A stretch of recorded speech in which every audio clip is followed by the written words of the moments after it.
see Miss Barry Freeman is here. Thank you for coming. We also do have Ghana's special envoy to the Alliance of Sahelian States, Ambassador Larry Bevlo Lati. Thank you, sir, for being here. Hopefully it's not too hot in here. We have Ambassador D.K. Osei, who's President, Council on Foreign Relations, Ghana. Thank you so much, sir, for being here as well. And we do also have the President and Board Chair of African Governance Institute, Professor Abdoulaye Jene. All right. Thank you, sir, for being here. Dr. Ibrahim Akane is also here, governance expert and advisor to the Senegal's Special Envoy to the Sahel. Thank you. We also do have Colonel Festus Abuaje, retired. He's with the Center for Democratic Transitions, Ghana. Colonel, thank you so much for being here this morning. Thank you. We appreciate your presence. Dr. Aliu Bari is also here, co-chair West Africa Democracy Solidarity Network. Can we have a wave? Okay, there you are. Thank you. And then we have some CDD directors. At least I would like to acknowledge two of them who are here this morning. Director of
Gentlemen, our CSO leaders from all around West and Central Africa, friends of the media, ladies and gentlemen.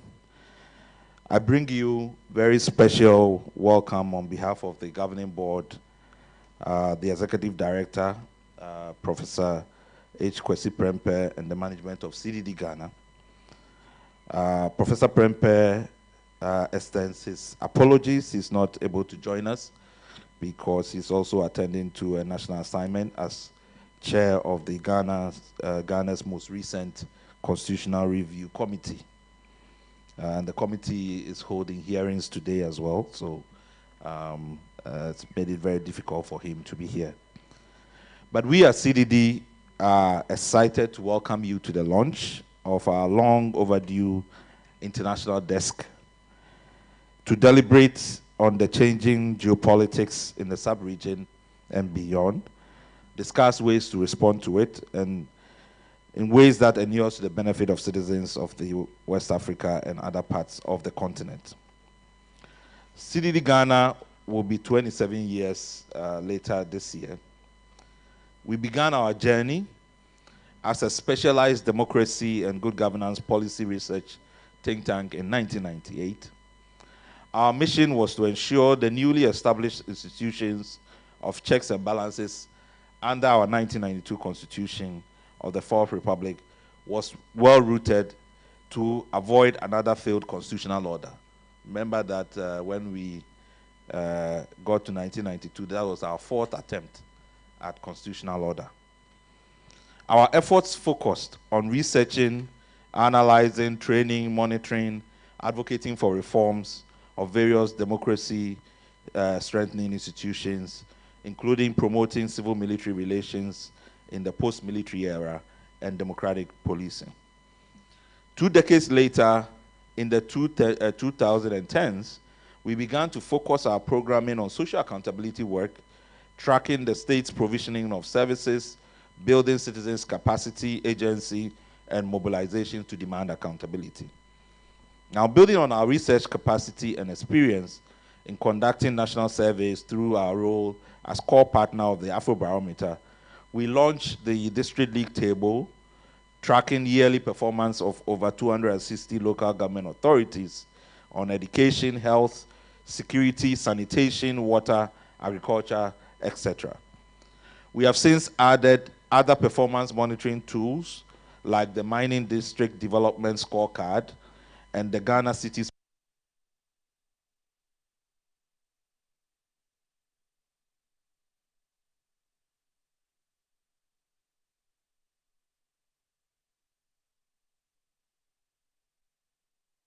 promoting accountability.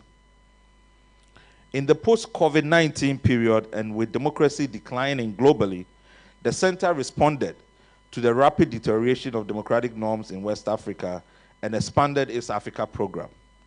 First, through our Democracy Capture Index, which tries to explain the challenge of democracy dissatisfaction as a function of capture that deprives the majority the benefits of democratic governance. It also documents how capture happens in multiple countries, and that work is ongoing. Second, the center has responded to the emerging development through an initiative to set up a civil society platform to coordinate and create solidarity among CSOs in the sub-region to counter democracy decline. This is what led to the West Africa Democracy Solidarity Network, which was launched in 2022 by His Excellency Dr. Abdel Fattah Musa. I'd like to acknowledge one of our co-chairs who's here, Dr. Alou Barry of Guinea.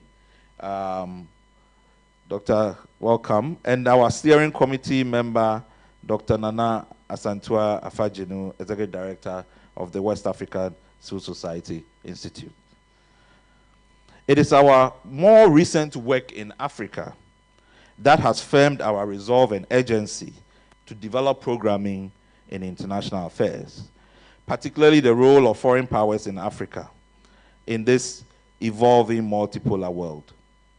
As an organization dedicated to the promotion of democracy, good governance, and inclusive development, the rise of authoritarianism globally and in the sub-region, rising insecurity, the closing of civic spaces in many countries, the repression of the media, rapidly changing technology, the rise of social media, and the spread of disinformation, including foreign information manipulation and interference, FIMI, really call all of us to action.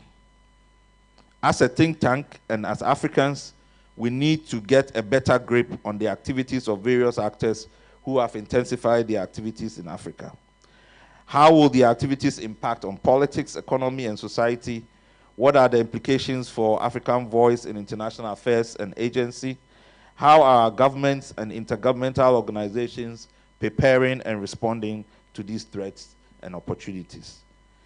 From where we sit, foreign policy cannot be the exclusive preserve of foreign policy experts alone.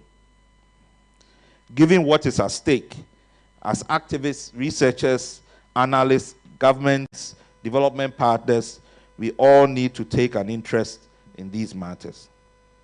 Distinguished ladies and gentlemen, this is why we have gathered this stellar group here today. Most of you all at the forefront of what we are discussing. We hope in the 2 days we are together, we continue to stay focused on the challenges confronting us, be generous in our knowledge and insights, and forge a collective and shared path to building a secure, safe, and prosperous Africa for the millions of young people and the citizenry in general. Let me thank our colleagues at the National Endowment for Democracy for their support in helping us establish this desk and for the convening. Also the Council on Foreign Relations, particularly Ambassador D.K. Osei, who has been a real mentor to CDD in these matters and your encouragement throughout the process. Again, thank you for responding positively to our invitation, and I look forward to the deliberations for the next 2 days. Thank you.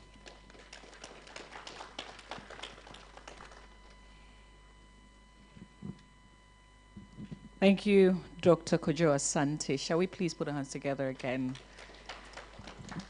We will take 2 goodwill messages. First is from the inaugural president of the Council on Foreign Relations, Ghana. Prior to this significant role, he served as a resident scholar in diplomatic practice at the Legon Center for International Affairs of the University of Ghana. Ladies and gentlemen, I present to you Ambassador D.K. Osei.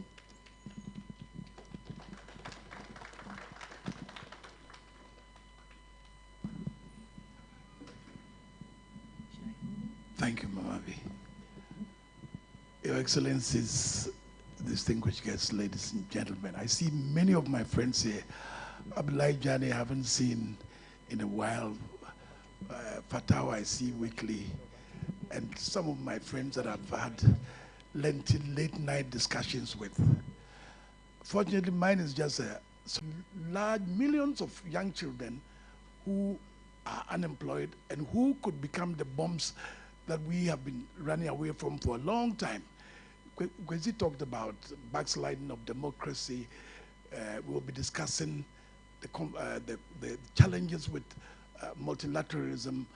And I hope that by tomorrow afternoon, we'll find time to discuss some of the conflicts that seem intractable. And I'm glad that Boblo is here, Larry is here. I was discussing the Sahel with him, and I'll be discussing this afternoon with the Senegalese President Special Envoy about what we can do, because we seem not to be finding the solutions. And perhaps this very rich collection of intellectuals and practitioners might be able to make a contribution to what the answers we're looking for. So once again, congratulations, CDD. And as you know, the CFR will be with you all the way, and we'll be collaborating as usual. Thank you very much.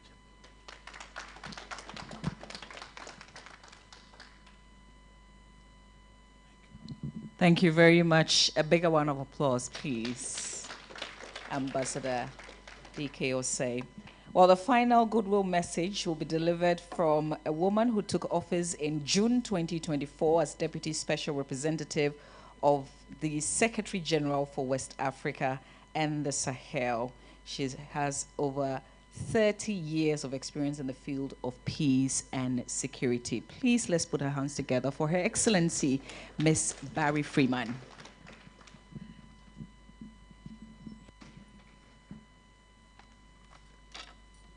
Thank you. Thank you very much. Ambassadors, experts, activists, all protocols observed. It is really an honor for me to address you today, and if I can even just start in my personal capacity, I'll just say my connection to CDD-Ghana goes back a ways, all the way back to its founding in 1998, when at that time I was an analyst at the State Department working on West Africa. And I became an early consumer of CDD-Ghana's good analysis, and if I may even admit to a bit of plagiarism, some of that analysis made its way into my analysis. And then I left the State Department for the National Democratic Institute in 2002, which gave me the opportunity to get to know and work alongside CDD-Ghana colleagues during some of the region's challenging elections, and in Ghana when NDI supported CODEO in conducting the first parallel vote tabulation during the 2008 elections. And now with the UN, I find myself alongside an organization that continues to evolve and grow with the times, today launching an international desk very much in tune with the seismic and uncertain geopolitical shifts of our present times, and all the while maintaining its nonpartisan commitment to democratic governance, to citizen participation, and to public accountability, and most importantly, to speaking truth to power. It is truly an honor to be here and to represent the UN in congratulating you on your work. Alongside the rest of the world, West Africa is in a period of transformation.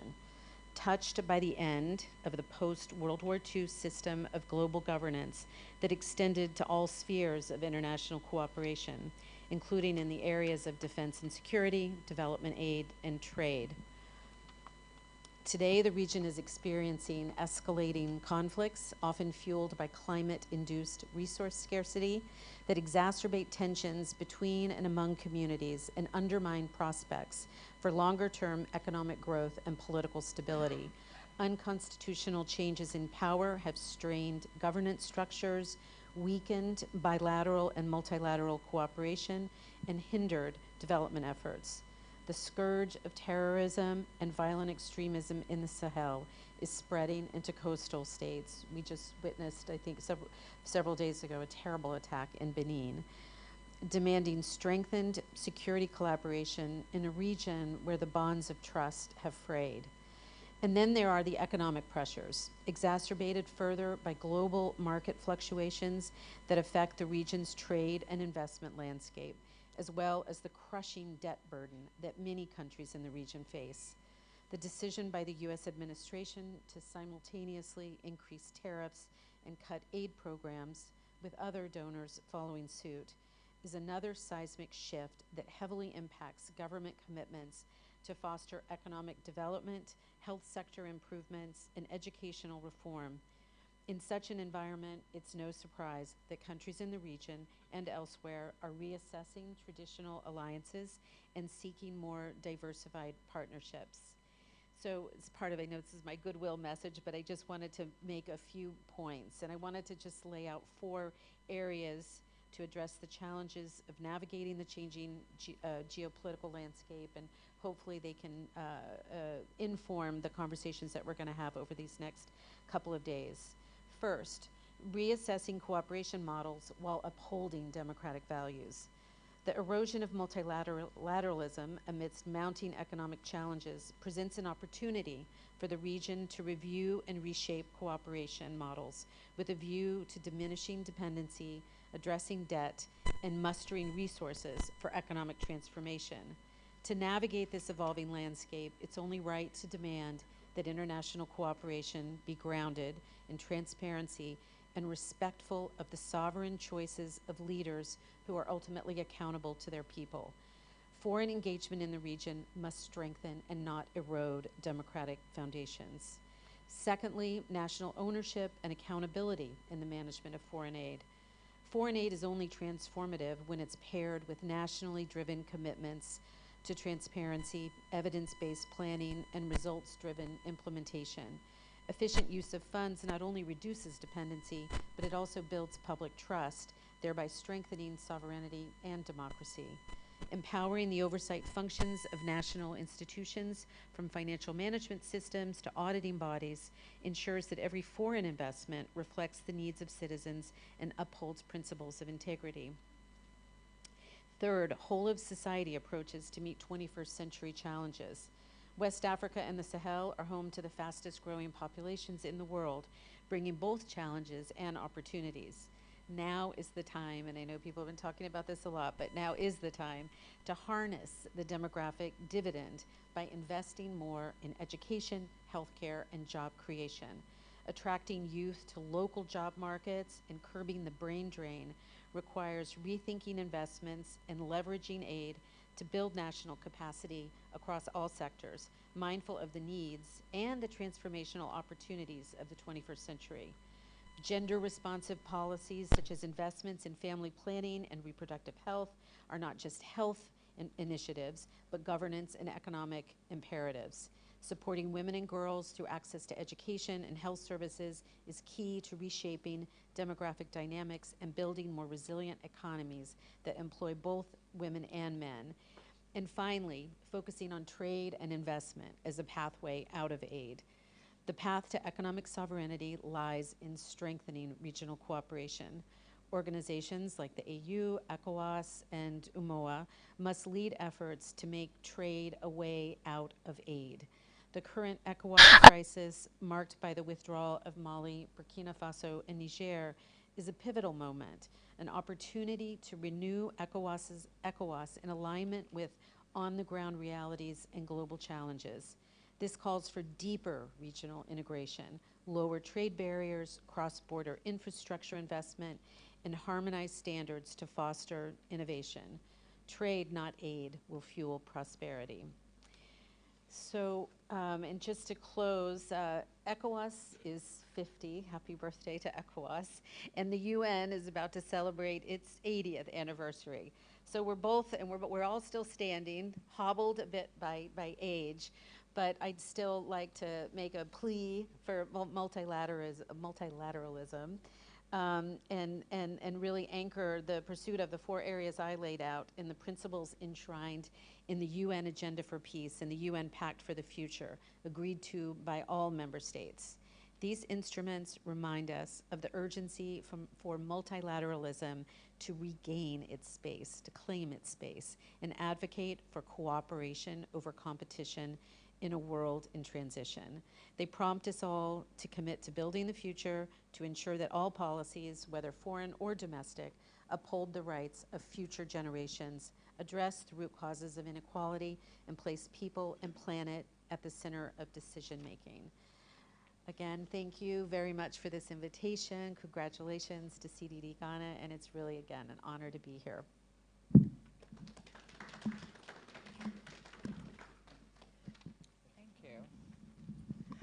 Thank you. Shall we please show her a bit more love? Thank you so much. Next to our guest of honor. He is a former National Security Coordinator here in our country. He is founder and chairman of Human Security Research Center, Ghana. And today, he's Ghana's special envoy to the Alliance of Sahelian States. Ladies and gentlemen, let's welcome Ambassador Larry Gbevlo-Lartey, our guest of honor. Thank you very much, Mama V. See, flexibility is a very important principle for any military commander. And I have been taken through that because now I realize not only military commanders who, hinge on flexibility, but also the CDD. Because they've taken me through a little bit of, and eventually I've ended up here as guest of honor. You didn't start that way. Please permit me to stand on the existing protocol. Excellencies, distinguished guests, ladies and gentlemen. But also allow me to recognize and commend Professor Jima Bwedi, who has inspired a lot of us in the drive for democracy, not only in this country, but across the region. I commend you very greatly, sir. Just as Mary spoke, she said something that I put down. She was talking about a region in which trust is becoming frail. And I thought that if I had heard that earlier, I would have made it the heading of what I was going to say, the topic. So I might as well sit down later to see how I work in that. But let me say that it is a privilege to join you today for this landmark occasion, the launch of the international desk of Ghana Center for Democratic Development. This initiative arrives at a critical juncture in our region's history as West Africa finds itself at the convergence of a new hybrid of competing global interests in the milieu of a strangulating, if you want, and debilitating acts of terrorism, and a complete loss as to an appropriate response that upholds democratic values. I think that is where we find ourselves. Now, in the effort to prevent, counter, or combat these acts of terrorism, a number of West African countries in the eye of the storm have had to resort to military and security partnerships with foreign powers, which partnerships have come under quite some scrutiny by advocates of democratic governance. It would appear that we are in a new scramble for West Africa, fraught with competing foreign interests, which could be considered as malign or benign influence, depending on how we look at it. Unlike the colonial partitioning of Africa in the 19th century, today's competition is unfolding in a context of sovereign decision-making through security partnerships, infrastructure investments, promises of development, resource extraction agreements, and ideological influence. The players have multiplied. The interests are diverse, and the rules have changed. But the fundamental dynamic remains external powers pursuing their interests across our region. What makes this moment particularly consequential is that it coincides with a period of democratic vulnerability within the region. Yesterday, Ambassador Bartley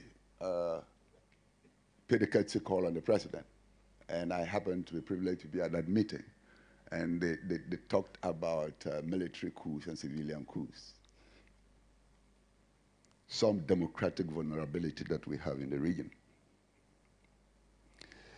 After decades of progress towards democratic consolidation, we now witness concerning reversals from military takeovers in our neighboring countries. I'm talking as a Ghanaian now. Yet with consequentialist justification, which hinge on legitimacy rather than legality. It would appear that the central challenge before us is not about choosing between competing foreign powers. Our challenge is determining how West African nations can maintain agency and democratic integrity while navigating these shifting geopolitical dynamics with free, transparent, competitive, and accountable political systems, robust civil society, free press, and independent judiciaries. We must also be candid and blunt in accepting or acknowledging that in many ways, our democratic governments in the region have not lived up to this expectation and have thus left a vulnerability that tends to be exploited in the military takeovers that we are currently saddled with. It could also be said that our Western democratic partners have fallen short in a number of ways in anchoring West African countries to maintain agency and democratic integrity. Lack of mutuality,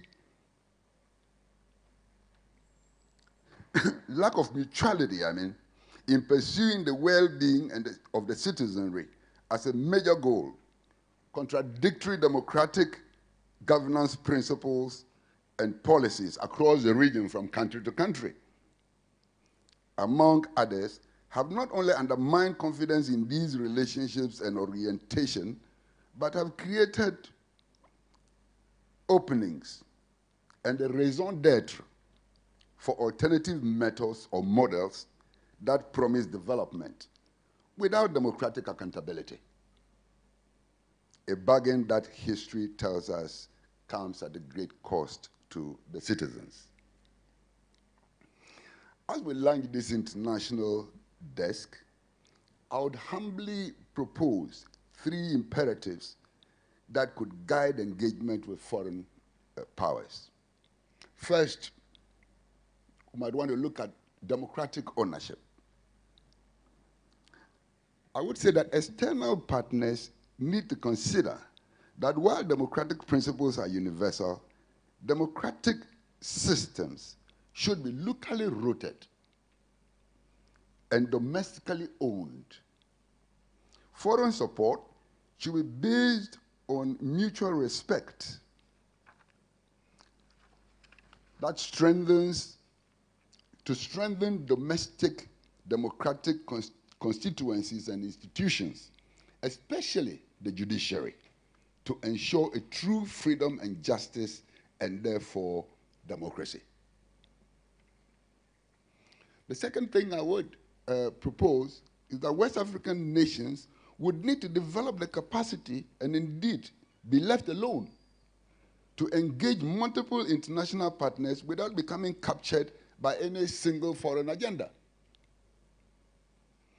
This would require not only a formidable regional security mechanism that directly addresses the protection and empowerment needs of the member states, but also cooperation and coordination that ensure common democratic governance standards and regional economic resilience, which unfortunately tend to be the very tenets that some of our foreign partners target to weaken for benefit.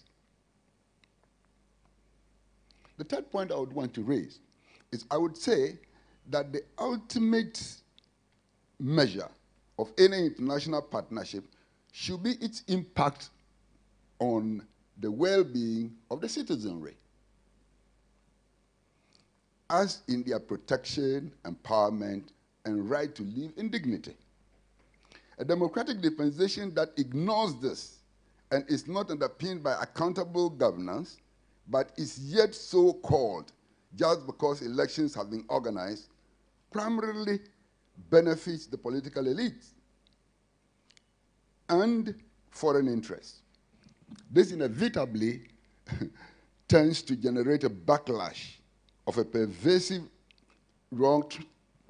tends to generate a backlash that undermines both democratic and development objectives.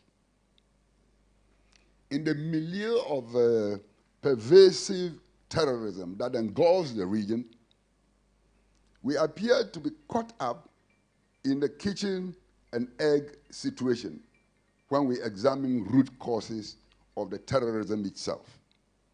In the context of the vulnerabilities of our local communities, the grievances they harbor, and how democratic governance seeks to relieve that.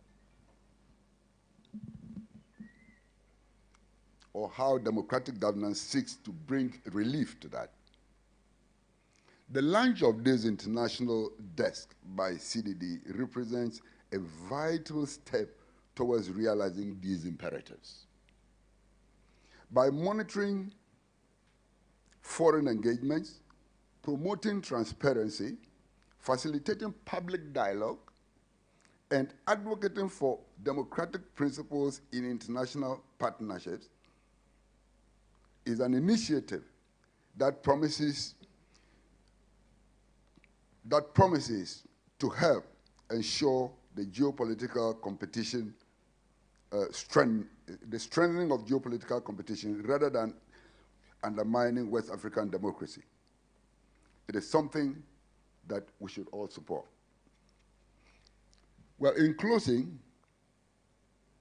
let us remember that throughout history, periods of geopolitical flux have presented both peril and possibility. The nations that thrive are not those that simply align with the strongest power, but those that maintain their values while skillfully navigating the turbulence. West Africa can emerge from this period of turbulence with democracies that are more resilient, economies that are more diversified, and societies that are more just.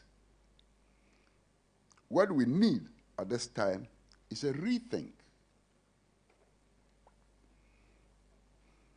A rethink of our circumstances and an engagement that builds mutual trust among our individual countries.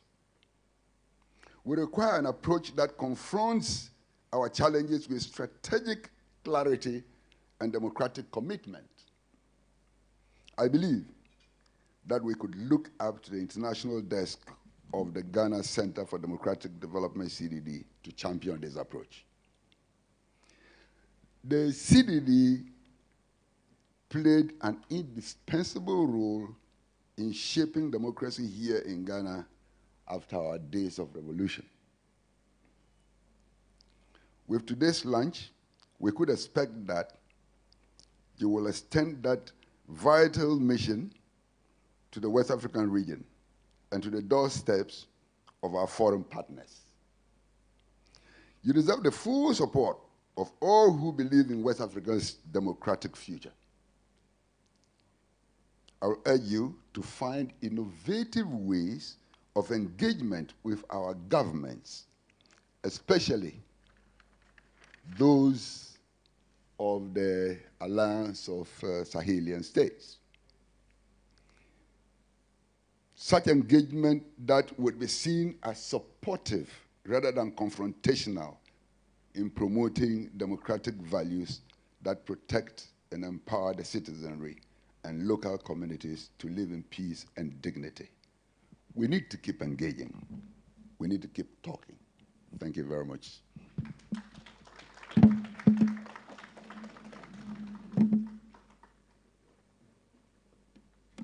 Thank you very much, sir. Engaging and talking is what we're doing here. Fruitful one, of course. Thank you very much, Ambassador Larry Bevlo Latte, for that speech.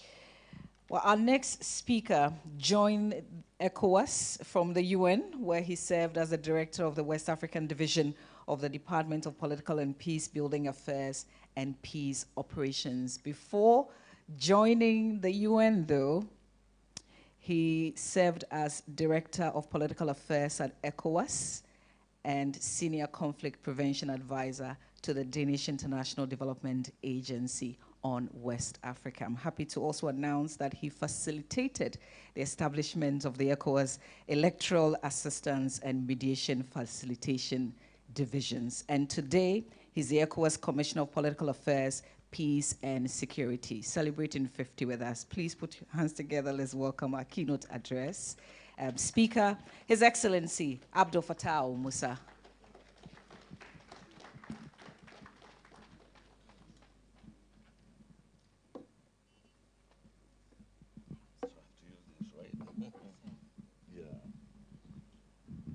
I think after His Excellency Larry Bevlo Latte's speech, I could have packed mine aside. Yeah, because I think you've touched on a whole lot of things. Excellencies, ladies and gentlemen, I feel really privileged and humbled, really, to be invited to deliver the keynote speech at this very auspicious occasion, the launch of the International Desk, and also to deliberate on a very topical issue that is,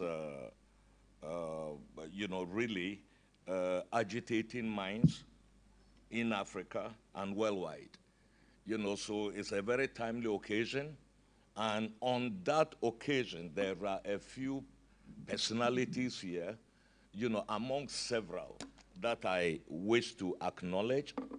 First and foremost is our mentor, Ambassador Dike Osei, who always has been there to give advice on international diplomacy, a pillar, of African diplomacy, and founding president of the Ghana Council on Foreign Relations. We are very humbled to, have your mentorship. Next, I think many of us will know His Excellency Abdoulaye Janneh, who has also been a mentor for a very long period of time. And as we are talking about these economic issues that are affecting our continent, we have to remember that His Excellency Abdoulaye Janneh was at one time the boss of the Economic Commission of Africa, ECA, and contributed so much, to the economic development of our country through ideas and through capacity building and all that. And how can I also forget Professor Juma Buadi, a senior colleague, who we have interacted, with whom we have interacted for a very long time on this democratic journey. There are so many. Barry Freeman, the deputy special representative of the Secretary General for West Africa, was a colleague not very long ago at the United Nations headquarters. And I'm very glad to, see you again. And of course, Larry. Yeah, we've worked so much together, particularly when he was heading the African Center on Counterterrorism in Algeria. And, so your title today could not have been more befitting. It's very, very, important to acknowledge that. Yeah. So this is where, I start. But I deem it necessary to inform you that last week, I delivered a keynote address at a regional stakeholder week meeting organized by ONEP and its partners with a very similar theme. I therefore intend, to reiterate and build on some of the reflections that I shared at that event, which I structured within the framework of the historical timeline of ECOWAS's trajectory in the context of the evolving global geostrategic and geopolitical dynamics before zooming in on the current state of affairs in the region and globally as far as geopolitics and geostrategy is concerned. This will include, not least, ECOWAS's relations with the breakaway Sahelian bloc, that His Excellency Bevlo Latte has highlighted, and then the whole ECOWAS at 50 this year, 28th of May. ECOWAS will be exactly 50, and then there's going to be a special summit, and I want also to touch on that, to feed into what will be discussed here. Excellencies, the factors that are driving geostrategic and geopolitical considerations that have shaped international relations since at least the 20th century could be traced, to two philosophical giants of the 19th century.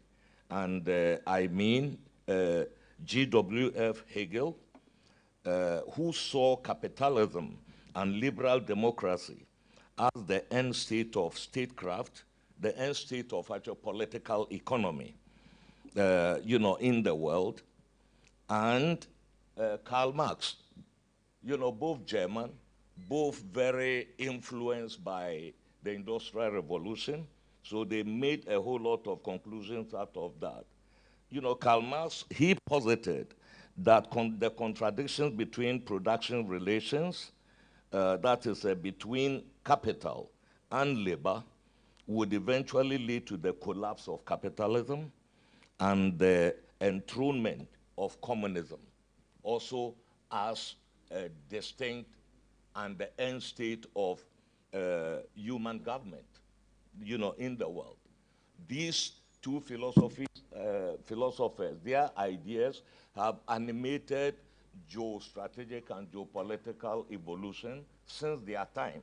And I just want to, look at it as we navigate the ECOWAS trajectory.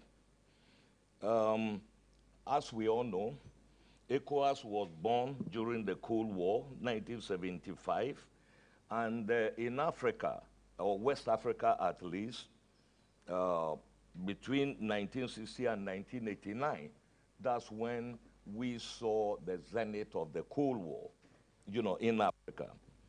These days, we often hear reductionist narratives to the effect that ECOWAS was founded by the Treaty of Lagos in 1975 with the sole purpose of promoting economic integration and with complete indifference to internal affairs of member states. And that the community must return to its original vision and leave countries to determine their own political and security pathways. This historical argument ignores the basic fact that ECOWAS emerged at the very height of the Cold War, as we have already said, when the NATO alliance and the Warsaw Pact countries ruled the global roost, carved spheres of proxy influence with China in between. In fact, the emergence of the non-aligned movement was the closest attempt by developing world to stay equidistant from the ravaging global powers at that time. As a consequence, ECOWAS could not have been founded on political lines, because of the proxy nature of our continent, at the time. That is why the founding fathers went for the line, of least resistance, and that is economic integration, underpinned by the 1979 Protocol on Free Movement of Persons, Goods, and Services, and then the right of abode and establishment. The first such charter on the continent. The protocol laid the basis for broader free trade arrangements, such as the ECOWAS Trade Liberalization Scheme and the rollout of infrastructure in the areas of transport and energy. And a lot has been done here. And I think one of the weaknesses of ECOWAS is its lack of strategic communication, that citizens do not actually know what ECOWAS has done over the years. And this is something that has to be, created. There are landmark projects underway, like the Lagos-Abuja road and rail corridor, gas and electricity infrastructure, the innovative community levy scheme that allowed ECOWAS to be 80% financially self-reliant, and about the very first sub-regional organization, and even continental, that depended virtually solely on its resources, and that partner funding constituted just about 20%. So no wonder the community levy has become, the go-to approach, even by the African Union recently, and our friends in the Alliance of Sahelian States have also just adopted it not very, long ago. So all those, ECOWAS was the initiator, of them, and that has to be acknowledged. And of course, what we are still waiting for is the elusive search for a common regional currency, the ECO. The ECO has been an albatross around our necks for a very long time, and it is still, as Comrade Bevulo Lati, a very, very ironic, that the AES countries today are using the franc CFA. They are in UEMOA and accuse ECOWAS of being under French influence. You see, there's a contradiction here, which we have to look at, but we hope, that that bloc will take the initiative to actually break away from the colonial currency that Africa has been using up till today. And that has been the objective of ECOWAS for a very long time. The road is bumpy, but I think there is now a real determination to make sure that this currency sees the light of day. But in spite of all that, we must admit the Bretton Woods institutions, particularly the World Bank and the IMF, kept Africa under captive markets, held Africa back from industrialization, and perpetuated stunted growth in virtually all sectors of our economy. And that is also something that has to be admitted. So that was the period of the Cold War. Then we come to the unipolar world.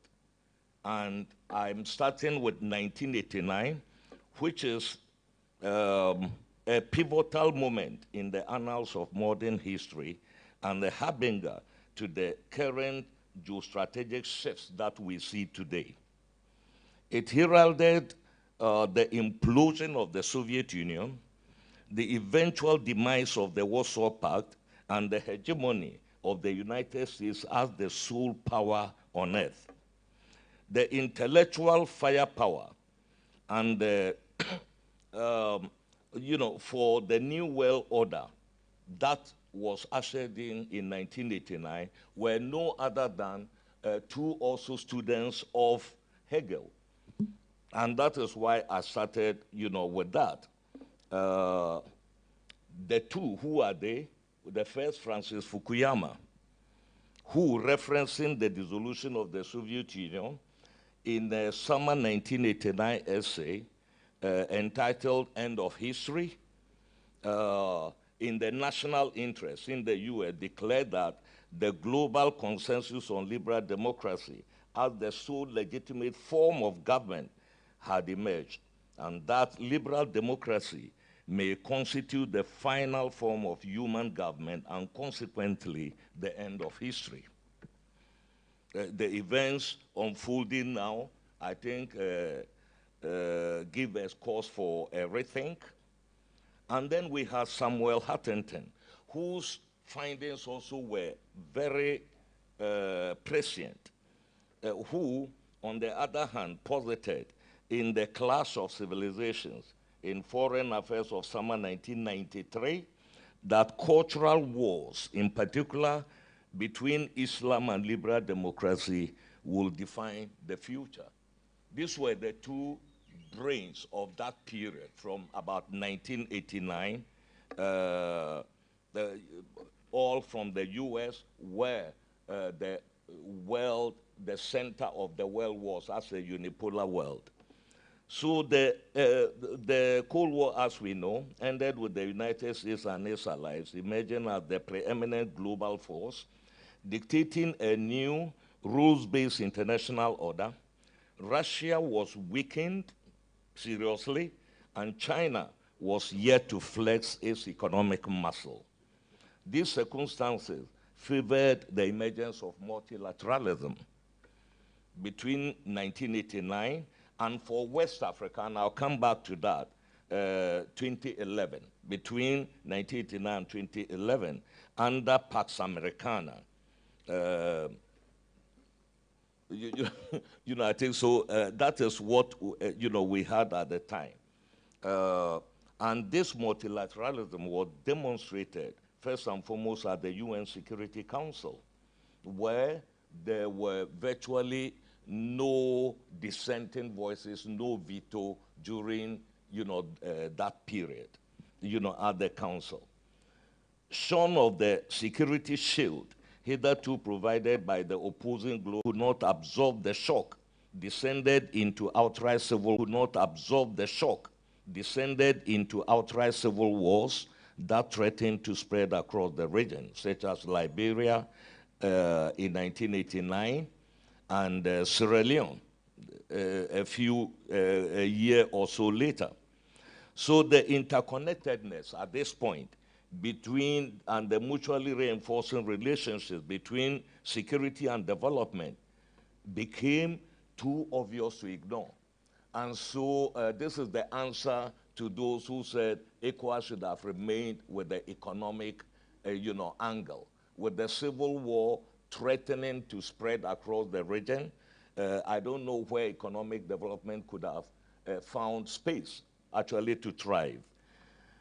Though the focus of ECOWAS integration from the onset was on developmental regionalism, underpinned by market integration, it could not ignore the debilitating impacts of political and security, events and developments, that confronted the development agenda. So West Africa, under the aegis of ECOWAS, rose to the occasion by, firstly, Guided by the axiom African solutions for African problems, the organization pivoted towards security by intervening to end the civil wars. In that period, ECOWAS facilitated so many peace processes in the region, including in Cote d'Ivoire, Guinea, Guinea-Bissau, the Gambia, Liberia, Burkina Faso, Togo, Mali, Sierra Leone, and many others. Secondly, that was when ECOWAS developed its avant-garde normative frameworks to guide state behavior, such as the Declaration of Political Principles in 91, the ECOWAS Revised Treaty in 1993, and the Protocol on the Mechanism for Conflict Prevention, Management, Resolution, Peacekeeping, and Security, 1999, and the Supplementary Protocol on Democracy and Good Governance. Finally, it set about establishing a governance architecture with the transformation of the ECOWAS Secretariat into a commission in 2007, the establishment of the Community Parliament, the Community Court of Justice, and many other sectorial agencies to spur the regional integration agenda. The declared objective of all these endeavors was to transform the community from an ECOWAS of states to an ECOWAS of peoples. That was the sort of the declared objective. And the question is, where are we today with that agenda? And I think this forum will also have to look at that. So let's see.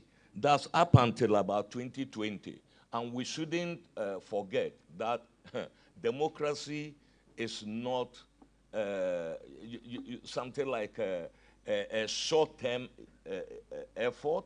Europe and America and others took centuries to build democracy. We know advancement of in technology and others could speed up the things, but West Africa's liberal democracy is barely 30 years old. 30 years old. And so when judging it harshly, let's just look at what has been achieved, even under the circumstances that we are talking about. Up until about 2020, every West African nation had undergone some measure of democratic reform and chose its leaders through the ballot box. The period also witnessed the unprecedented frequency with which incumbents were defeated at the ballot box, leading to alternations of power. If not a turnaround in the fortunes of the governed, we'll come to that. Military incursions were rare, into politics were rare at that time, and those that did occur were quickly reversed thanks to the regional and united international pressure. Because of the multilateralism, the unipolar world, that really facilitated the very quick restoration of constitutional order wherever they have occurred, whether in Guinea, whether in Mali itself in 2012, in Niger itself in 2009, 2010. It didn't take up to a year in many instances to restore constitutional order because there were no dissenting regional or international voices, at the time. So this is something that we have to look. However, liberal democracy as practiced in West Africa comes with fatal flaws that require open heart surgery at times if it is to survive the current global turbulence. So that is the second epoch of ECOWAS development, evolution, under the global geostrategic and geopolitical the dynamics that were taking place at the time. And we now come to today, and that is ECOWAS in the multipolar world and the possible resurgence of proxy wars in Africa. Distinguished ladies and gentlemen, it's my measured belief that the mismanagement of the post-Cold War opportunities of genuine win-win global governance, spurred not least by the euphoria and triumphalism and overreach by global powers, as well as the tensions between modernization and westernization, by ignoring cultural and historical factors, combine to midwife what we have today that we call multipolarity. In West Africa, the assassination of Muammar Gaddafi, there was a trajectory towards this multipolarity, beginning with the bombing of Yugoslavia, Belgrade. We had also the invasion of Iraq in 2003 with the firm opposition of the UN Secretary General at the time. And closer at home, it is Libya. That was the onset of the multipolarity that we see on the continent today. That is the assassination of Muammar Gaddafi in 2011, dramatically transformed the asymmetric conflict environment by injecting terrorism of mass destruction into the conflict-prone Sahel, already groaning under separatist rebellions by the Tuareg, by the Arabs, and then, all that. So we have to take cognizance of, that fact. On the geopolitical and geostrategic front, four broad tendencies can be discerned today. One, the tensions between liberal democracy and the push towards autocracy and military dictatorships. Number two, acute and spreading insecurity engendered by terrorism and violent extremism amidst the jihadist agenda to create caliphates on the continent, instrumentalizing faith and identity while asserting illegal control of natural resources in the region. Three, contradictions between the growing interdependence and the collapse of multilateralism amidst the inexorable rise of multipolarity underpinned by tensions between modernization and westernization.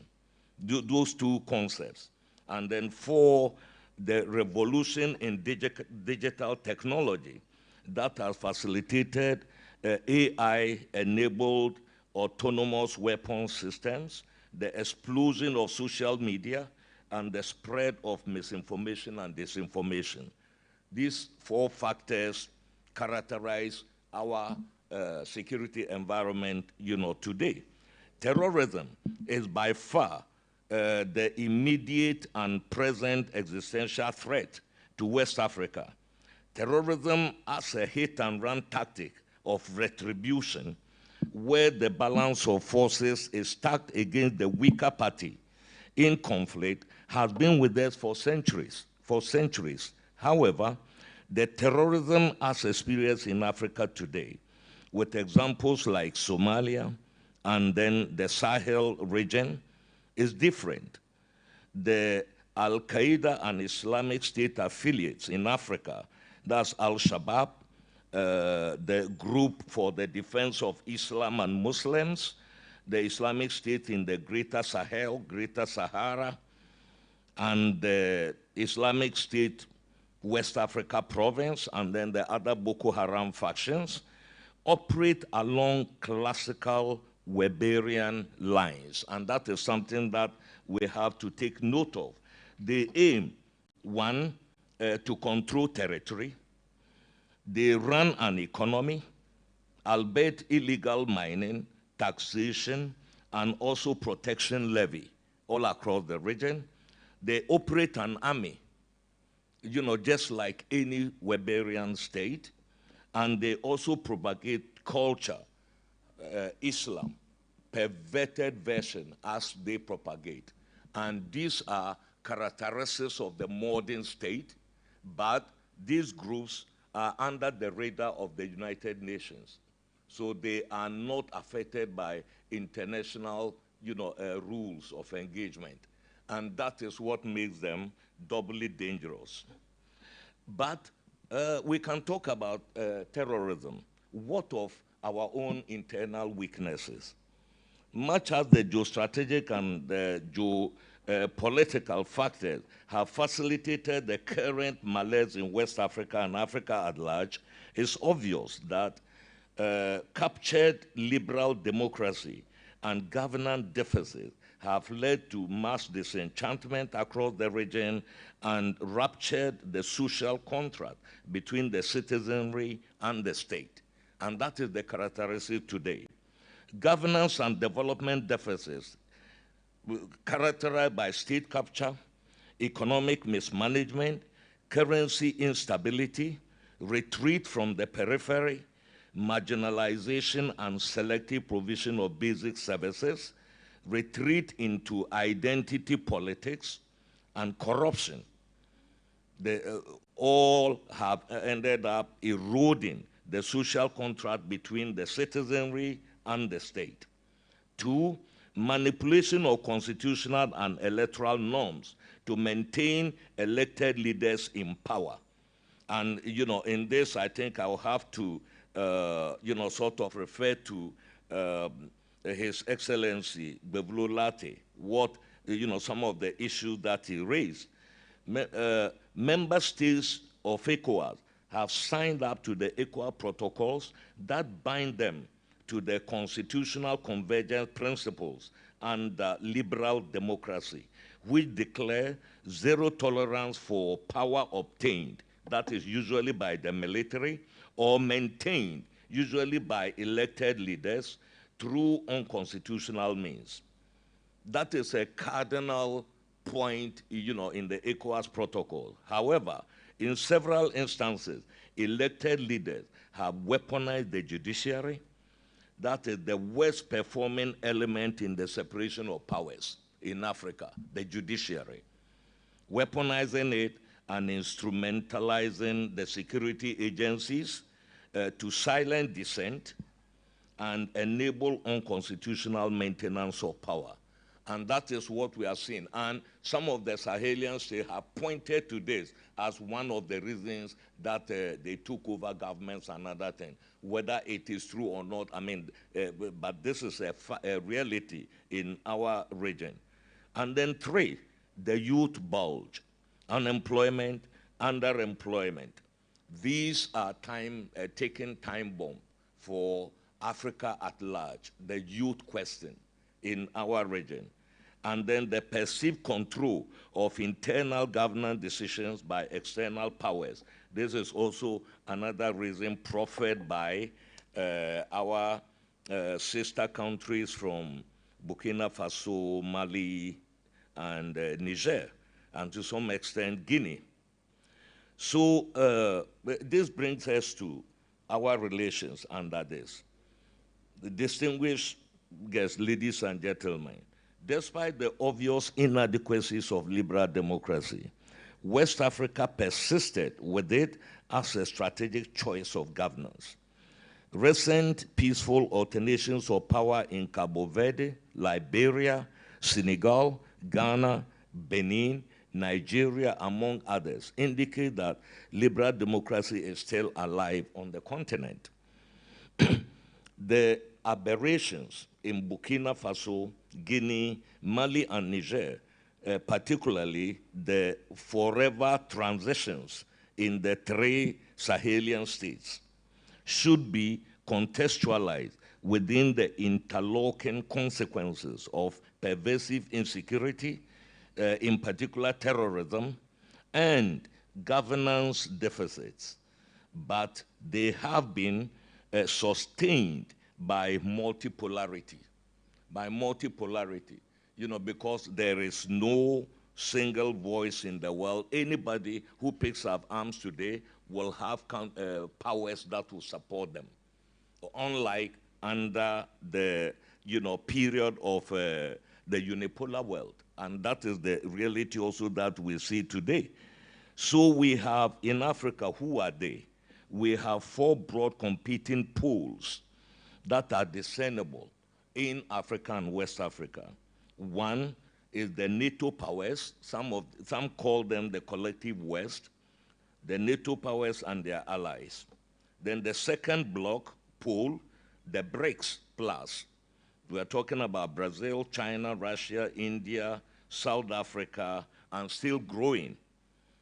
And then 3, the emerging medium powers, particularly the Gulf states, Saudi Arabia, Qatar, United Arab Emirates, and others, Turkey, Israel, and Iran. That is another emerging pool, in our region. And then 4, the North African rivals, Algeria and Morocco, who also exert a lot of geostrategic and geopolitical influence, particularly in the Sahel. Cue what happened recently between Algeria and Mali, when even the coup occurred in Niger, the role of Algeria. In Mali in 2012, the role of Algeria. And then, all that. So the 2 countries are also a major factor in the geostrategic and the geopolitical context in West Africa. These are the 4 blocks that we can mention. The arraignment of forces above portends the threat posed by the possible return to proxy wars akin to the Cold War experiences from in Africa from about 1960 to 1989. This has enabled forum shopping by swapping external partners with differing viewpoints and then interests. And that also is not a sign of either autonomy or sovereignty. And one key example, in August, Ukraine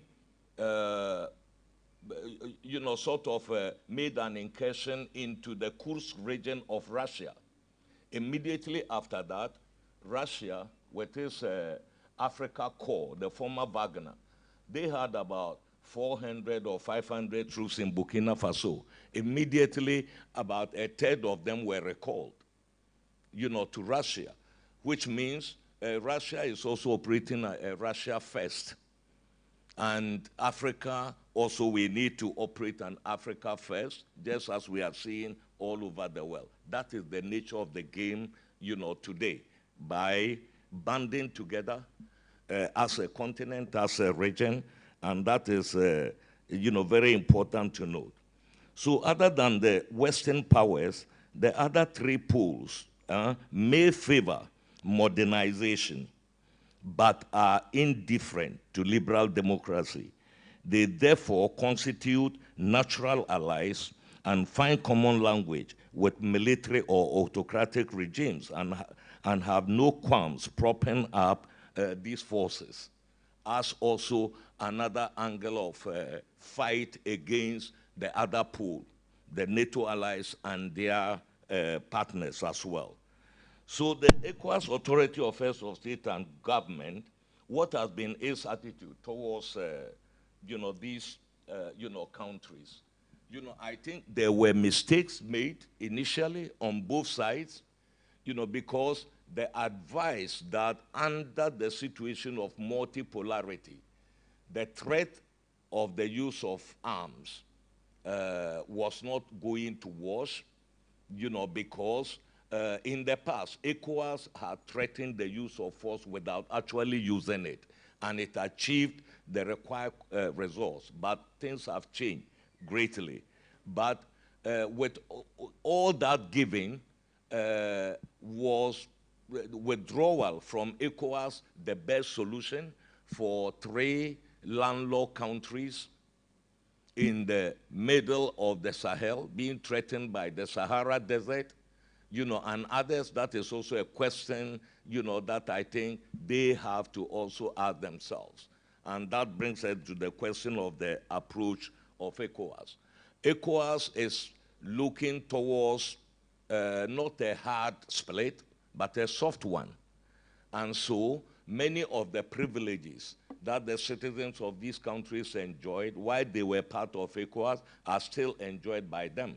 The whole enjoyment of the free movement and then the right of residence is still maintained until further notice. And a team has been set up to negotiate how relations actually could be built between ECOWAS and the individual member states of the Sahelian countries.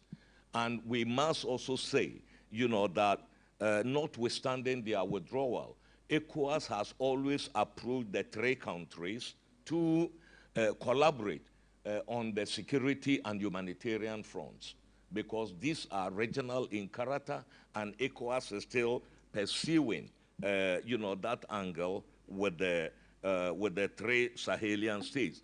And you can see also the diplomatic capital that member states have put into trying to convince our brothers and sisters from these countries to reconsider their decision.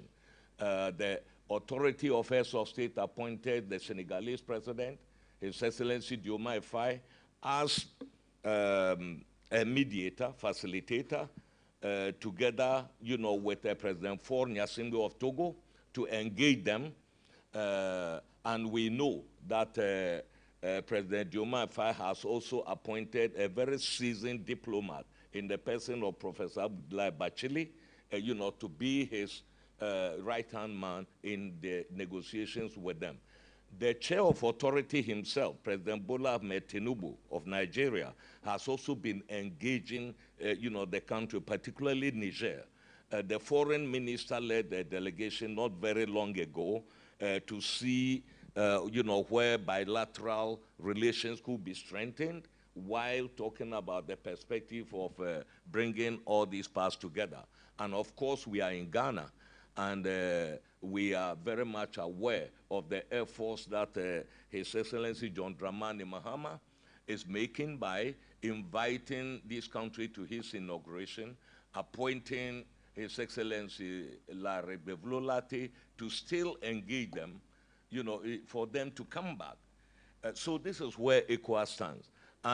But ECOWAS' position, until it changes, is that ECOWAS is not going to compromise on its constitutional convergence principles, meaning zero tolerance for power obtained by military means, and also its position, that anybody who takes up arms to overthrow a democratically elected government cannot be a candidate in elections.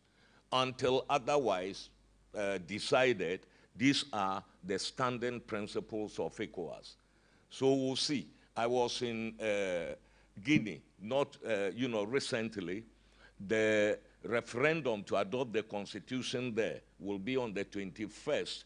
It hasn't been 21st of September, but all over the country, you see giant posters of the giant posters of the, the leader of the junta, President, General Doumbouya.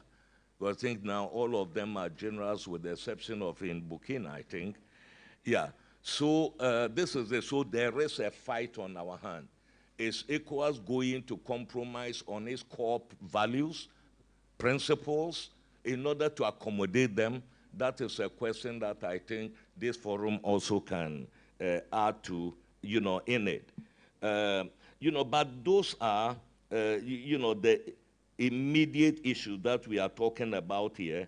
And within that context, the 50th anniversary was launched, just 2 days ago at the International Conference Center by His Excellency John Dramani Mahama. The 50th anniversary commemoration has two fronts. The first is the celebratory part, where ECOWAS will be demonstrating its achievements, demonstrating its cultural unity and diversity, awarding deserving sons and daughters, and actually a communication blaze on what ECOWAS stands for, and then, all that is something that that is part of the celebration, and they will take place in all the member states. It started in Ghana, and it is going to end eventually in Lagos, where the Treaty of Lagos was signed to set up ECOWAS in 1975. That's the roadmap for that. The second aspect is the reflective part, reflection. That is introspective analysis of where ECOWAS is today. What have been its achievements? What are the weaknesses? What should we do in the next half century? We are just going, to the end of it. And this aspect, we are already working on it. The concept note is ready. Now that this has been launched, it's going to start. And it is going to be a bottom-up approach. That is, it is citizens who are going to critically analyze ECOWAS from its inception to today, to diagnose what is wrong with it and how it must, move forward. Civil society is a very important aspect of, this conversation. The private sector, our traditional leaders, religious leaders, the young people, and it will all take part in specialized fora, which will have various themes, whether it's on infrastructure, in broader economic development, democracy and governance, the environmental issues, and then all that. Is all the various angles of ECOWAS intervention will be subjected to scrutiny by the citizens. At the end, what is anticipated that a draft pact will be put together. All the ideas will be synthesized into that to be scaled up to the level of the authority for them to commit to its implementation. And that is the voice of the people, and that is the second, angle. In the meantime, there are other processes that ECOWAS is undertaking. One is the creation of the economic, social, and cultural, the Council of West Africa, ECOSOC, West Africa, which is going to be the interface, the formal interface between civil citizenry and decision-making instances of ECOWAS. And I think several of our colleagues here took part in the processes leading to it, and it is going to be, sort of set up soon. And I think CDD and like-minded organization will be very critical in trying to make sure that, that ECOSOC, sees the light of day. The other is the review of our protocols in the light of what is happening, in order really to strengthen the democracy dividend aspects of governance, and also to sort of make sure that it's going to be harder for sitting president to manipulate constitutions in order to extend their term in office. So those are all underway. But finally, as I come to the end of it, there are very critical, questions that, we need to ask, at this forum. One is I've already talked about the thematic area that we are going to talk about, and the civil society and all that. But there are ECOWAS stands at a defining moment in the history of West Africa. It is at the crossroads. The hurdles ahead are daunting, but with the commitment of every West African, particularly citizen agency, to reimagine ECOWAS by the people, of the people, and for the people, with a strong sense of solidarity and self-reliance, ECOWAS shall traverse this trying period and emerge as a stronger and more resilient regional organization.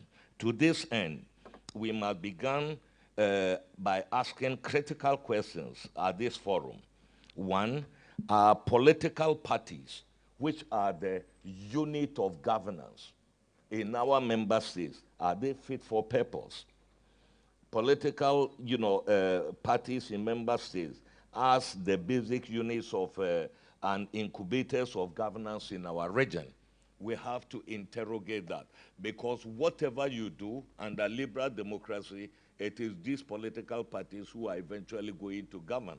And so the strength of democracy starts there, with the political parties. We know the nature of our political parties in West Africa, and we need to interrogate it and then see how we can make them issue-based, inclusive, gender, youth, and then others, with very clear manifestos and then all that transparent, with a presence everywhere, all those factors with political parties. I think it is very important to start there.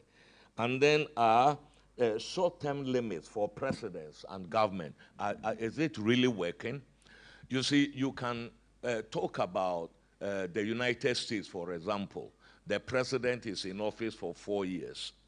In many other, countries, similar short-term periods. But these are societies where the bureaucracy has been built over centuries in order to hold government in check, to hold the rulers in check. In our situation, the institutions are very weak, particularly the judiciary in our country. We can see already that some of the parliaments in West Africa are becoming balanced between the ruling party and the opposition. But the judiciary has remained the Achilles heel. And then the bureaucracy, also, whether you are talking about the diplomats, in the, other, how autonomous are they in order to hold, rulers accountable, the civil service, and then others? Are they beholden to the ruling party, to the president? Until we combine the two, I think short-termism in, our governance structure is just going to be counterproductive, because no sooner have you elected a president than within 2 years we'll be preparing for the next elections. And so that is something that we have to look at. And then also the very nature of representation. Is it, this first past the post, against proportional representation and citizen representation in it?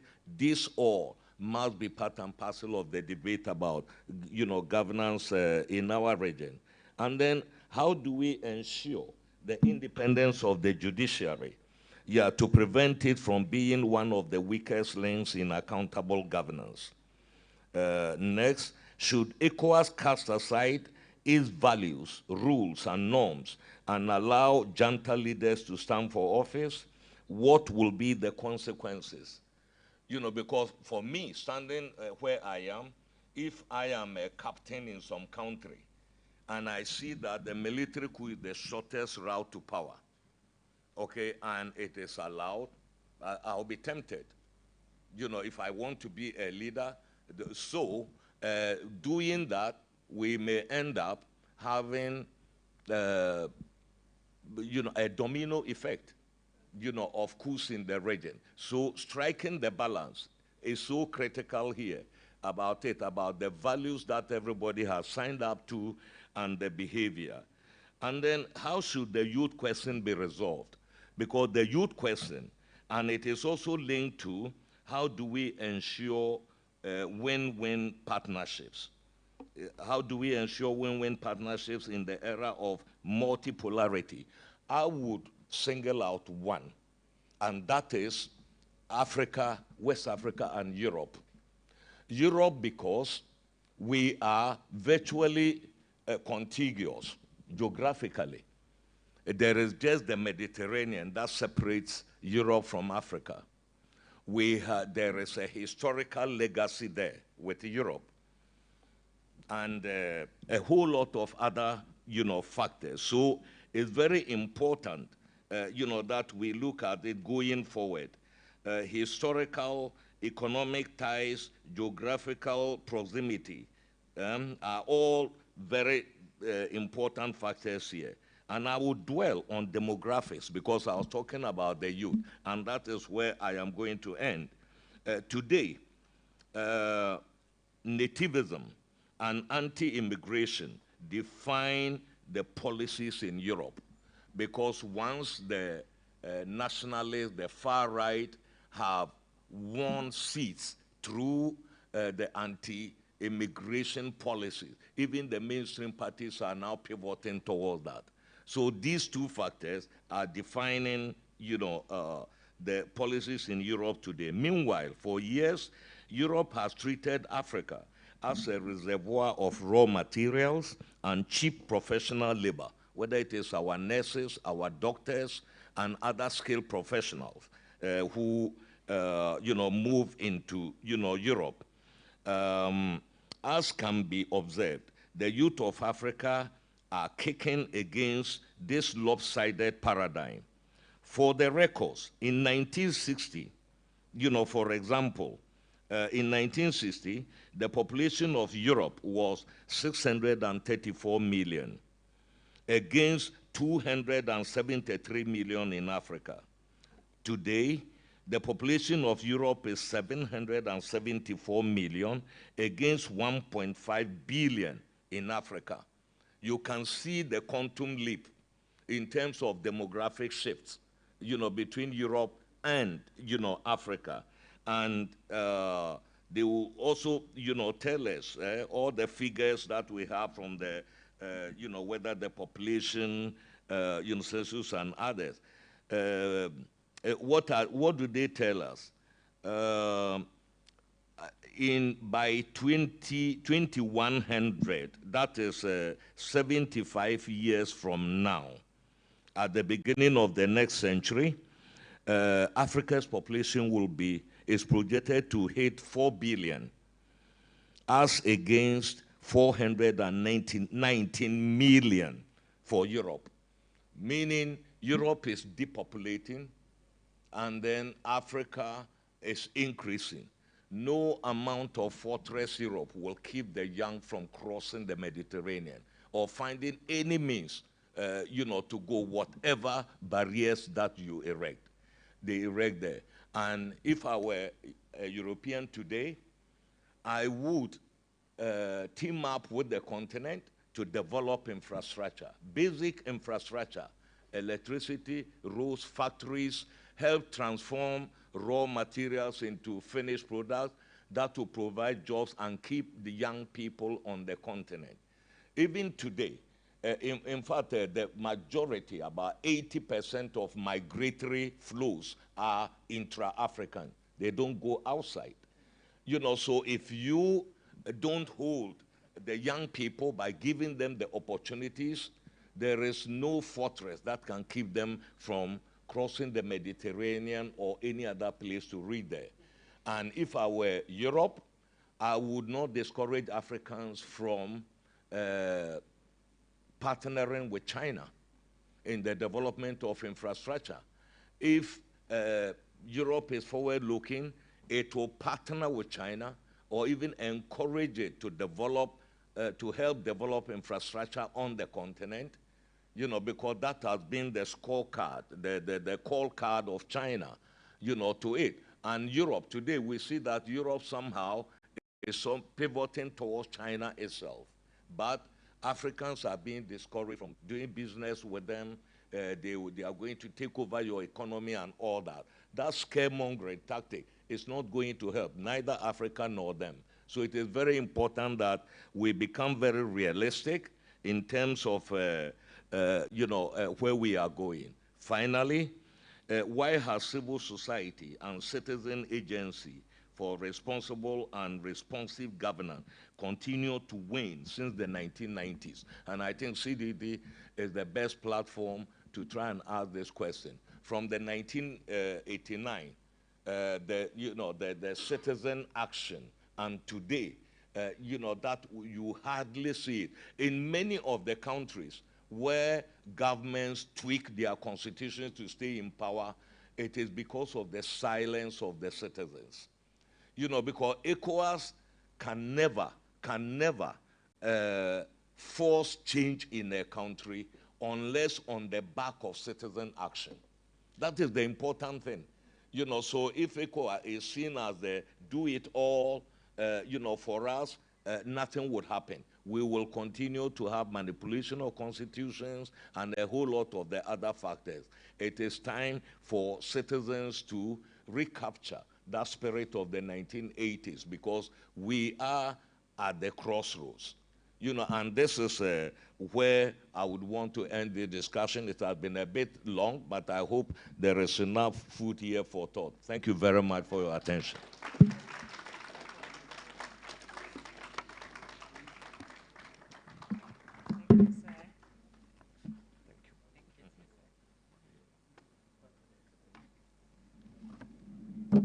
Can we do it one more time for him, please? Very detailed. It was like a full session with a lot of juice in it. Tracking ECOWAS, talking about the progress, but also acknowledging the challenges, looking into the future. I think it's also refreshing to know that you're keeping the doors open for the 3 countries that have, sort of left. It's good that you're keeping the conversation, the communication open. But we will also appeal to you as citizens of the bloc to continue to prioritize people and not interests so that we can continue to make progress. Well, at this point, because we said we're going to be outdooring a new baby, I guess many of you are wondering, how does the baby look like? So briefly, we're going to tell you that, and then we will stretch. We've been sitting for quite a bit, so we'll stretch and take some brief coffee, tea break, and then we'll continue with the sessions proper. So please help me welcome Emmanuel Yeboah, his research analyst with CDD-Ghana. He's going to give us an overview of the international desk.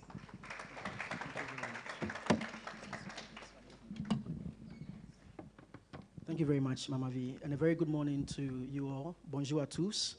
I want to stand on existing protocols to salute all our dignitaries gathered here and also for spending time with us, launch our international desk. I'm going to do this briefly in the next less than 5 minutes. So I'm sure most of us are wondering what is the international desk and how is it going to look like and operate. So the international desk is one of the initiatives of CDD-Ghana. I'm sure most of our speakers today have underscored the importance of tracking, monitoring foreign powers, their roles in West Africa, Central Africa, their interest and impact on democratic consolidation. So our mission is to have a desk to constantly track, monitor the activities of these foreign powers and their impacts on democratic consolidation. So our mission, first of all, is to enhance Africa's agency and democratic resilience by monitoring foreign influence, shaping international policies, and empowering civil society through research, analysis, and strategic advocacy. When we look around, we realize that most of our African think tanks do not really focus on, international geopolitics and its impact on democratic consolidation. And so at CDD-Ghana, we see the agency in us monitoring these influences and how it affects democratization. Again, our core objectives, we have 3 main core objectives. One of them is to track and analyze global, continental, and regional geopolitical trends, assessing their impacts on democratic governance, civic space, and inclusive development across Africa. The second objective we have is to produce timely data-driven research and policy analysis to guide public discourse, support African-led responses to foreign influence, and shape international policy agendas centered on good governance.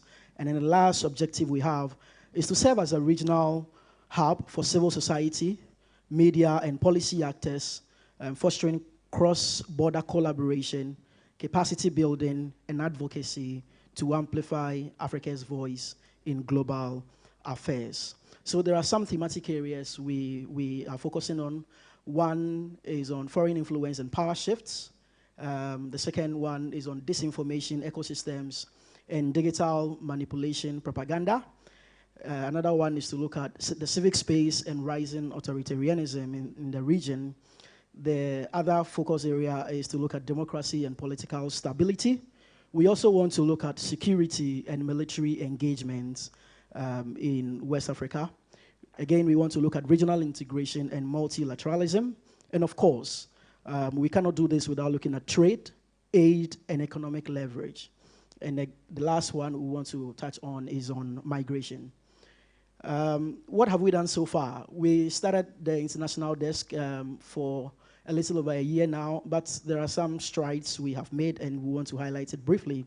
We have a functioning desk.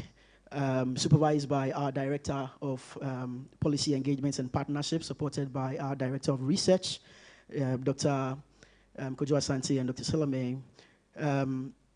We have also offered some internship programs to 8 students from the Stanford University.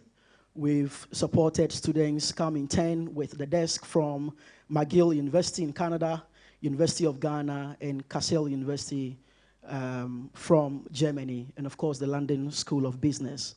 One of the things our interns, under the supervision of our project director, have done is that they are authoring a paper on Chinese involvement in Ghana's small-scale mining sector.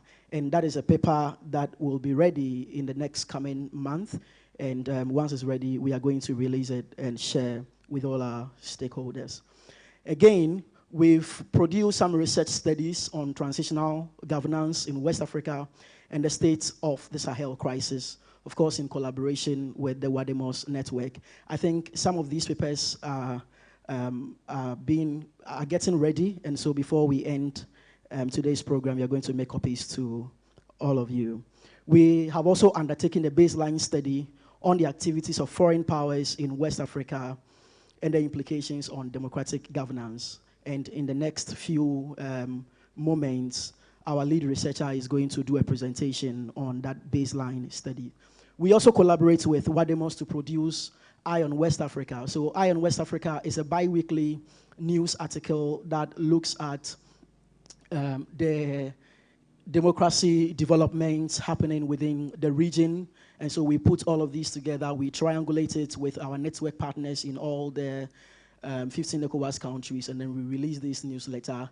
I know Ambassador Fatau is a recipient of that, and Commissioner, the African Union Commissioner for Political Affairs is also a recipient of that. And we have been doing that by week. We also supported Wademos deploy a high-level CSO delegation to engage directly with the ECOWAS Commission on Political Affairs, Peace and Security. So we have some pictures there when we supported Wademos do that as well. Again, one of the things we are doing is that we are collaborating with the African Governance Institute and Wademos to develop a post-exit framework. We know that the 3 Sahelian states are going out of ECOWAS. And so what we want to do is to develop this post-exit framework such that even if they leave, there will still be a platform for some continued cooperation to maintain the interconnectedness of the region. Again, we've also mobilized the diasporan communities from West Africa. As you can see, pictures there. We provided technical support with Wademos to, the next slide. We provided technical support for Wademos to mobilize the West African diaspora, particularly in Côte d'Ivoire, that has about 5 million population from both Burkina Faso and Mali. So we mobilized the diasporan communities in Côte d'Ivoire and Abuja to bring them together to support the efforts to reintegrate these 3 countries back into ECOWAS. Further, they extended an invitation to us, and we supported Wademos to embark on a regional tour. So you see the foreign minister for Burkina Faso receiving a memo that we prepared, Wademos and CDD-Ghana prepared for them. We did that again in Mali as well, and then in Niger, we met the transitional or the junta. And then our planned future activities. The baseline study is very critical for us. To us, it is going to serve as a foundation for a series of program activities. We are working with AGI and Wademos to have this post-exit framework. Once it is ready, we will engage stakeholders to validate it and then further present it to the ECOWAS Commission and advocate for its implementation. Of course, we have a meeting with Ghana's Special Envoy to the Sahel and the Special Envoy of the President of Senegal as well. So these are the activities that we have done so far as a baby. Thank you very much. At this moment, let me invite Mama V as we do the official launch. Yeah.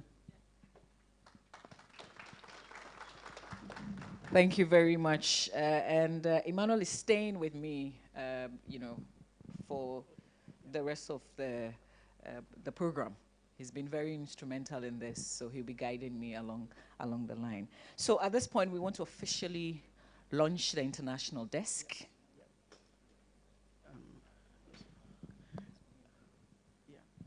Yes, so we will invite Ambassador Fatau, please, and then Ambassador Ms. Barry Freeman, please. Yeah, you can all join us.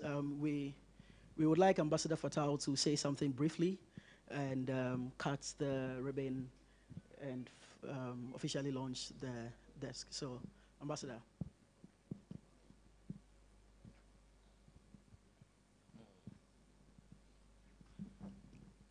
Yeah, thank you very much. As all of us have observed over time, the Center for Democratic Development, of Ghana, within the framework of networks of West African civil society, not least WADEMOS, and then, others, have been a very trusted partner, a very productive partner of ECOWAS in all its endeavors. And we have had very long collaboration with them. And there have been a number of initiatives, very positive, towards the broad democratization of our West Africa, region, and also to be supported by development. So we see the international desk as yet another milestone on that road, of trying to galvanize opinion, to set a platform, for debate, for information, for education on all aspects of the integration process, not only in West Africa, but in Africa, under, the circumstances of multipolarity and the geostrategic shifts that we are seeing in this world. So it comes as a very timely initiative, and on behalf of, ECOWAS and then all the dignitaries here, assembled, I would like, to officially declare the international desk duly launched. Thank you.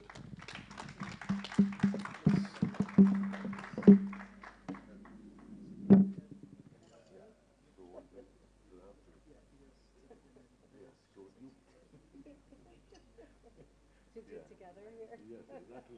Yeah.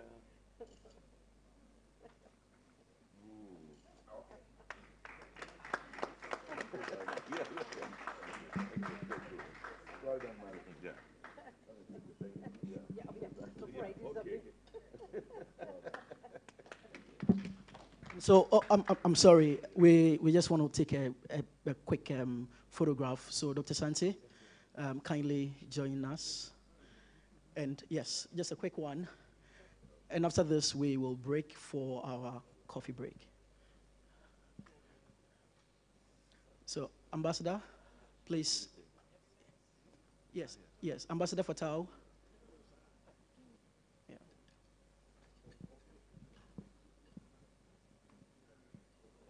And Professor Jimabwedi, you can.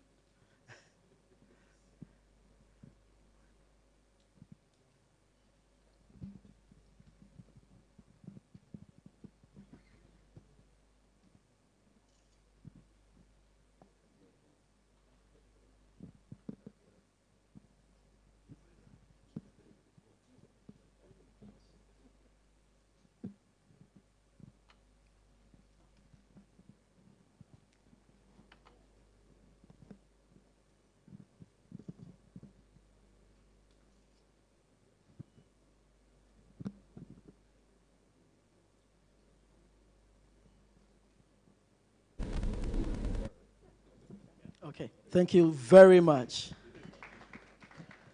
Oh, can we do it better for our dignitaries? All right, thank you. Thank you so much. Okay, so we come to the end of the launch. We want to quickly take a break and grab some coffee, some snacks, and then we'll come back to our seats after how many minutes? 5 minutes. Okay. So we grab something, stretch our legs. Mama V. Okay, yeah. So 10, 15 minutes. Yes, we assemble and then we take the presentation on the baseline study. All right.